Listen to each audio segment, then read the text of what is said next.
Day by day our lives are turning, like a potter's wheel they spin.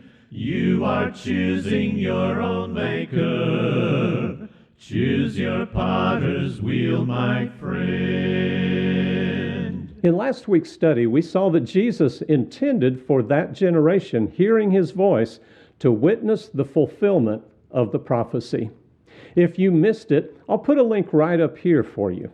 However, if those people back then were going to see the fulfillment of this, then what about the sun and moon being darkened and the stars falling from the sky? We need to address this before we go on. The Bible student should find the language of verses 29 through 31 familiar.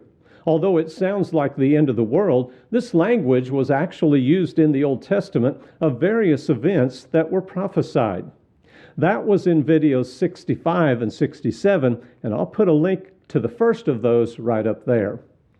Because this language is so important, I'll review a little of it right here. And I want to begin by pointing out that we actually understand when someone uses this kind of language today. When Aaron Neville came out with his 1993 hit, Don't Take Away My Heaven, no one thought that stars would actually fall from the sky if his girl left him. We know what he meant, and we didn't even raise an eyebrow. Let that same language show up in Scripture, and the skeptic is blasting the Bible for untruths or inaccuracies, and false teachers are trying to make it apply to future cataclysmic events. If we don't exercise some common sense here, we end up hindering Christ's ability to express the powerful nature of this event. The type of language being used here was understood by the Jews as a description of great calamities. The events prophesied were literal catastrophes, but the prophetic language presents an exaggerated picture to present the importance of these events. This is a common figure of speech called hyperbole. An excellent example may be found in Zephaniah 1, verses 2 through 3. There we have Jehovah foretelling the removal of all things from the face of the earth. This entire chapter is a magnificent and powerful description of God's judgment on Judah. Nothing in this text gives reason for applying this prophecy to any time other than the time of the original hearers. When it was fulfilled, it would feel like God was removing everything from the face of the earth. An even clearer example is found in Joel, where we read, "And I will display wonders in the sky and on the earth, blood, fire, and columns of smoke. The sun will be turned into darkness and the moon into blood." Peter told the people on Pentecost that this was fulfilled in the events that they were witnessing. The coming of the Messiah's long-anticipated kingdom was an earth-shattering event. So what would have presented that picture any better than what Joel wrote?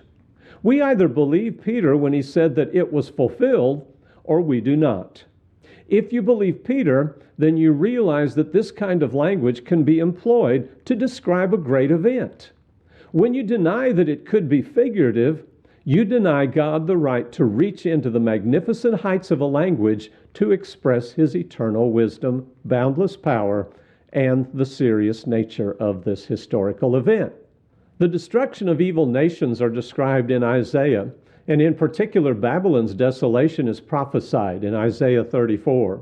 And all the host of heaven will wear away, and the sky will be rolled up like a scroll. All their hosts will also wither away as a leaf withers from the vine, or as one withers from the fig tree. That's Isaiah 34 and verse 4. Now, when Babylon fell, the host of heaven didn't actually wear away, and the sky didn't roll up like a scroll. But the heavens are a common symbol for power, particularly of nations. In Isaiah 14 and verse 12, a passage commonly interpreted as applying to Satan, God says this, "How you have fallen from heaven, O star of the morning, son of the dawn. You have been cut down to the earth, you who have weakened the nations." If you'll read the context, particularly beginning at verse 4, this is about the fall of Babylon. But wait, Babylon had fallen from heaven? Yes. Her power was overthrown. Babylon would fall, but its description is given in the strongest way possible. When we read Matthew 24, verses 29 through 31, we must beware of letting our imaginations run wild. In this context, these things were going to happen in the days of that generation. Jesus said so in verse 34. We either believe him or we don't. But now this text speaks of the Son of Man coming on the clouds of the sky. Surely that didn't happen in that generation. Well, join me next week as we examine this section of the chapter more closely. And if you haven't subscribed yet, please do so and ring the notifier bell so you'll know when that video is released.